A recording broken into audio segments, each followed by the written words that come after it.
मेरे प्यारे साथियों नमस्कार। आज मैं आपके लिए बहुत ही अच्छी कहानी लेकर के आया हूँ। बहुत ही भावपूर्ण कहानी है। तो आइए कहानी को देखते हैं, कहानी में क्या है। कहानी को स्टार्ट करते हैं। बेटा घर में घुसते ही बोला, मम्मी कुछ खाने को दे दो यार, बहुत भूख लगी है। यह सुनते ही रीता ने कहा, बोला था ना कि कुछ साथ में लेता जा खाने के लिए कॉलेज, सब्जी तो बना ही रखी थी। बेटा झुंझला कर बोला, यार मम्मी अपना ज्ञान ना अपने पास रखा करो, अभी जो कहा है वो कर दो बस। और हाँ, रात में थोड़ा ढंग का खाना बनाना, पहले ही मेरा दिन अच्छा नहीं गया है। जब तक रीता कुछ बनाकर कमरे में पहुंची तो उसकी आंख लग गई थी। रीता ने जाकर उसको जगाया कि कुछ खाकर सो जाए। वह चीख कर माँ के ऊपर चिल्ला पड़ा कि जब आंख लग गई थी तो उठाया क्यों। रीता ने कहा, तूने ही तो कुछ बनाने को कहा था। बेटा बोला, मम्मी एक तो कॉलेज में टेंशन, ऊपर से तुम अजीब से काम करती हो, कभी तो थोड़ा दिमाग लगा लिया करो। तभी घंटी बजी। बेटी भी आ गई थी। रीता ने प्यार से पूछा, आ गई मेरी बेटी, कैसा रहा दिन। वह बैग पटक कर बोली, मम्मी आज पेपर अच्छा नहीं हुआ। रीता ने कहा, कोई बात नहीं बेटी, अगली बार अच्छा कर लेना। बेटी चीख कर बोली, अगली बार क्या ठीक करूँगी, रिजल्ट तो अभी ख़राब हुआ ना। मम्मी यार तुम जाओ यहाँ से, तुमको कुछ नहीं पता। रीता उसके कमरे से भी निकल आई। शाम को जब पतिदेव आए तो उनका भी मुंह लाल था। थोड़ी बात करने की कोशिश की, उनकी परेशानी जानने की कोशिश करने लगी तो वो भी झल्लाकर बोले, यार मुझे अब तुम तंग ना करो, मुझे अकेला छोड़ दो। पहले ही बॉस ने आज क्लास ले ली है और अब तुम भी शुरू हो गई। रीता न जाने कितने वर्षों से यही सब सुनती आ रही थी। सबके क्रोध, चिड़चिड़ेपन और झल्लाहट को उतारने की जगह वही तो थी।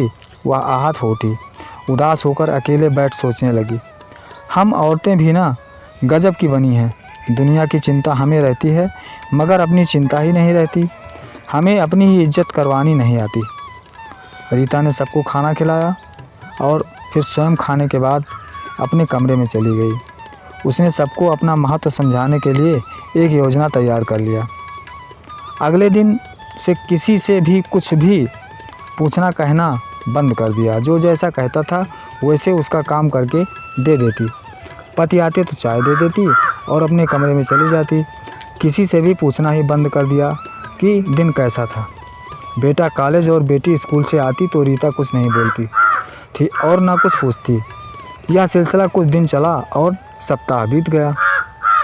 रविवार के दिन उसके पतिदेव बेटे और बेटी को साथ लेकर रीता के पास आए और बोले, तुम्हारी तबीयत तो ठीक है ना, आखिर हुआ क्या है जो इतने दिनों से चुप हो।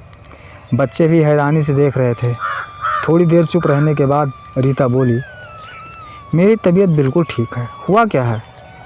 जब तुम लोगों को मेरे बोलने पर परेशानी होती है तो मुझे चुप ही तो रहना चाहिए कि नहीं। सभी चुपचाप रीता को देख रहे थे। मैं कोई मशीन हूँ कि क्या जो भी आया अपना सारा गुस्सा या अपना चिड़चिड़ापन मुझ पे निकाल देता है।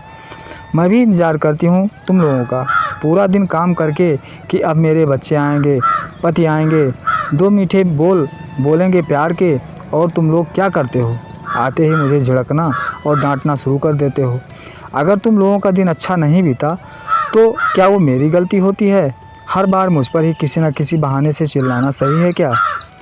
रीता बोलती जा रही थी। कभी तुम सबने पूछा कि मुझे दिन भर में कोई तकलीफ़ तो नहीं हुई। जब भी घर में तुम लोग घुसे कि बाहर का सारा गुस्सा मेरे प्यार पर उतारना शुरू कर देते हो, तो फिर किस लिए मैं बोलूं। तीनों चुप थे, तीनों शर्मिंदा थे। दोस्तों, हर माँ अपने बच्चों और पति के घर लौटने का इंतज़ार करती है। उनसे पूछती है कि दिन भर में सब ठीक था या नहीं। लेकिन कभी कभी हम उनके प्यार और लगाव को सहज उपलब्ध मानकर केवल उपेक्षित ही नहीं करते बल्कि यह भी मान लेते हैं कि इनका काम ही बिना शर्त प्यार देना है। हर चीज़ का गुस्सा उन पर निकालते हैं, बिना समझे बूझे झिड़क भी देते हैं। कभी कभार उलझन में तो ये स्वाभाविक है, लेकिन अगर यह आदत बन जाए तो घर वालों को महत्व का एहसास दिलाना भी आवश्यक है। तो मेरा सभी भाइयों से निवेदन है कि अपनी माँ, अपनी पत्नी का भी ध्यान रखो। अगर आप बाहर से आओ तो दो बोल प्यार के ज़रूर बोलो और उनकी परेशानियों को भी ध्यान में रखो। तो आइए एक बढ़िया सी कविता सुनते हैं। सभी महिलाओं को समर्पित है। तुम खुद को कम मत आंको, खुद पर गर्व करो। तुम खुद को कम मत आंको, खुद पर गर्व करो, क्योंकि तुम हो तो थाली में गर्म रोटी है, ममता की ठंडक है, प्यार की उष्मा है। तुमसे घर में संझा बाती है, घर घर है, घर लौटने की इच्छा है। क्या बना है रसोई में, आज झांक कर देखने की चाहत है। तुमसे पूजा की थाली है, रिश्तों के अनुबंध हैं, समाज से संबंध हैं। घर की घड़ी तुम हो, सोना जागना खाना सब तुमसे है।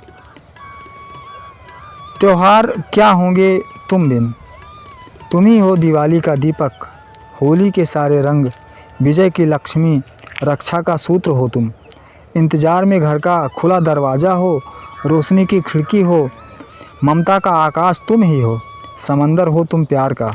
तुम क्या हो खुद को जानो, उन्हें बताओ जो तुम्हें जानते नहीं और कहते हैं तुम करती क्या हो।